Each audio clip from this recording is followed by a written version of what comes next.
இந்த வீடியோவில் வந்து கவுண்ட் ஃபார்முலா பற்றி தான் பார்க்க போகிறோம். அது நம்ம வச்சுருக்கிறதுல வந்து செல்லை மட்டும்தான் அது வந்து கவுண்ட் பண்ணணும். இப்போ ஒரு உதாரணத்துக்கு ஃப்ரூட்னு வச்சுருக்கோம்னா அந்த ஃப்ரூட்டில் வந்து எத்தனை ஃப்ரூட் இருக்குது அப்படிங்கிற டீட்டெயில் நமக்கு வேணும்னா டப்புக்குன்னு வந்து எவ்வளோ பெரிய லிஸ்ட்டாக இருந்தாலும் அது கனெக்ட் பண்ணி சொல்லலாம். அதுக்கு பயன்படுறது தான் இந்த count A, count blank, count if ஃபார்முலாலாம். ஸோ இப்போ நம்ம கவுண்ட் பார்க்கலாமா? Equal to count. இப்போ நான் இந்த குவான்டிட்டி ஃபுல்லாக நான் செலெக்ஷன் பண்ணுறேன். இடையில பாருங்கள் பிளாங்க்லாம் இருக்குது. க்ளோஸ் ப்ராக்கெட் கொடுத்துட்டேன்னா 15 செல்லில் வந்து குவான்டிட்டி டெலிவரி ஆனது இருக்குது அப்படி மாதிரியா வச்சுங்க. 15 செல்லில் இருக்குது. கவுண்ட் ஏ. இப்போ எனக்கு ஃப்ரூட்ஸ் எத்தனை ஃப்ரூட்ஸு நான் இதில் வந்து இருக்குது அப்படிங்கிற மாதிரியா வச்சுக்கோங்களேன். ஈக்குவல் டு கவுண்ட் ஏ. இதை ஃபுல்லாக நான் செலெக்ஷன் பண்ணிக்கிறேன். Close bracket. ஸோ 18 செல்லுங்கிறது உங்களுக்கு ரிசல்ட் வந்து.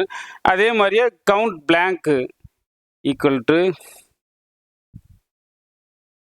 இதை பாருங்கள் எல்லாமே டீட்டெயிலாக கீழே வருதுங்க. கவுண்ட் பிளாங்க்கு. ஸோ நம்ம குவான்டிட்டியை ஃபுல்லாக நம்ம செலெக்ஷன் பண்ணிக்குவோம். அதில் எங்கெங்கே பிளாங்க் இருக்கோ அதை ஃபுல்லாக கவுண்ட் பண்ணி உங்களுக்கு கொடுக்கும். அதுதான் கவுண்ட் பிளாங்க்கு.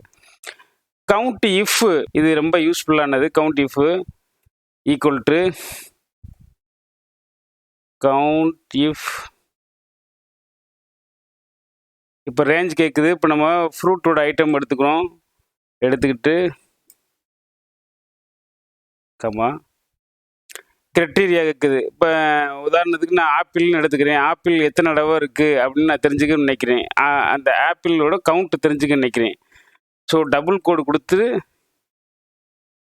திரும்பவும் டபுள் கோடு கொடுத்து க்ளோஸ் ப்ராக்கெட் பண்ணி என்டர் கொடுத்தேன்னா பாருங்கள் கவுண்ட் இஃபில் 3 இடத்துல வந்து ஆப்பிள்னு இருக்கு. ஒன்று இருக்குது, இங்கே ஒன்று இருக்குது, கீழே ஒன்று இருக்குது. ஸோ இந்த மாதிரியாக உங்களுக்கு கவுண்ட் பண்ணி பாருங்கள். ஒரு சின்ன டேபிளில் எனக்கு கவுண்ட் பண்ண டைம் ஆகுதா? ஸோ இந்த மாதிரி ஃபார்முலா மூலமாக ஈஸியாக கவுண்ட் பண்ண முடியும் அப்படிங்கிறது தான் இந்த கவுண்ட் ஃபார்முலா.